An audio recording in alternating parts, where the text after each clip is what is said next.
Daily. Taste the Daily. Chennai மாநகராட்சி mayor பிரியாவுக்கும் திமுக கவுன்சிலர்களுக்கும் இடையே commission collection பங்கு பிரிப்பதில் கடும் மோதல் ஏற்பட்டதால் 166 திமுக கவுன்சிலர்கள் மாமன்ற கூட்டத்தை புறக்கணித்ததாக தகவல் வெளியாகியுள்ளது. சென்னை மாநகராட்சியில் ஊழல் குற்றச்சாட்டுகள் பெருகி வரும் நிலையில் உள்ளாட்சியில் நல்லாட்சியா ஊழல் ஆட்சியா என்பது குறித்து விவரிக்கிறது இந்த செய்தி தொகுப்பு. தமிழகத்தின் தலைநகரமான சென்னை மாநகராட்சி 4 ஆண்டுகளுக்கு முன்பு உள்ளாட்சியில் நல்லாட்சி என்று வாய்க்கிழிய பேசிய திமுகவின் ஆட்சியில் இன்று ஊழல் குற்றச்சாட்டுகளால் சர்ச்சையில் சிக்கியுள்ளது. சென்னை மாநகராட்சி மேயர் பிரியா ராஜனுக்கும் மாநகராட்சியின் திமுக உறுப்பினர்களுக்கும் இடையே ஒப்பந்தங்களில் கலெக்ஷன் கமிஷன் ஊழல் பங்கு பிரிப்பதில் தகராறு ஏற்பட்டதாக வெளியாகியுள்ள தகவல்கள் தமிழக அரசியலில் பெரும் புயலை கிளப்பியுள்ளன. புதனன்று நடைபெற்ற மாநகராட்சி கூட்டத்தை 160க்கும் மேற்பட்ட திமுக உறுப்பினர்களே புறக்கணித்துள்ளனர். இது சென்னை மாநகராட்சியின் அவல நிலையை உலகுக்கு உரக்கச் சொல்லும் சம்பவமாக அமைந்துள்ளது.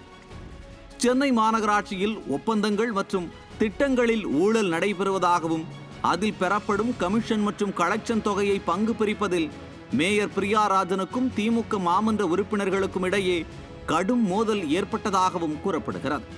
ஒப்பந்தங்களில் ஊழல் முறைகேடுகள் மற்றும் பங்கு பிரிப்பு தகராறுகள் ஆகியவை ஆட்சியின் மீதான நம்பிக்கையை கேள்விக்குறியாக்கியுள்ளன.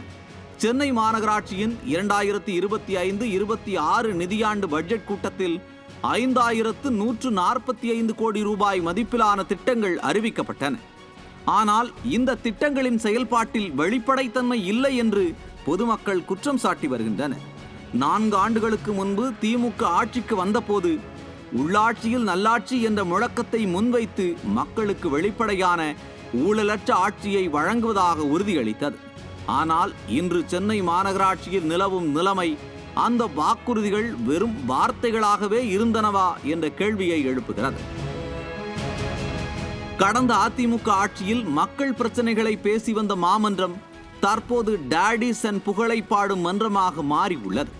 இன்னும் சொல்ல வேண்டுமென்றால் மக்கள் பிரச்சனைகள் குறித்து அதிமுக கவுன்சிலர்கள் கேள்வி எழுப்பினால் செவிடன் காதில் ஊதிய சங்கை போல் மேயரும் மாநகராட்சி அதிகாரிகளும் கண்டும் காணாமலும் இருப்பார்கள்.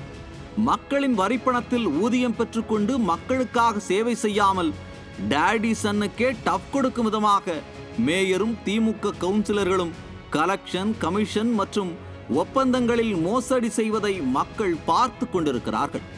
எதிர்வரும் தேர்தலில் இந்த ஊழல் கும்பலை விரட்டி அடிக்கவும் தயாராகிவிட்டார்கள்.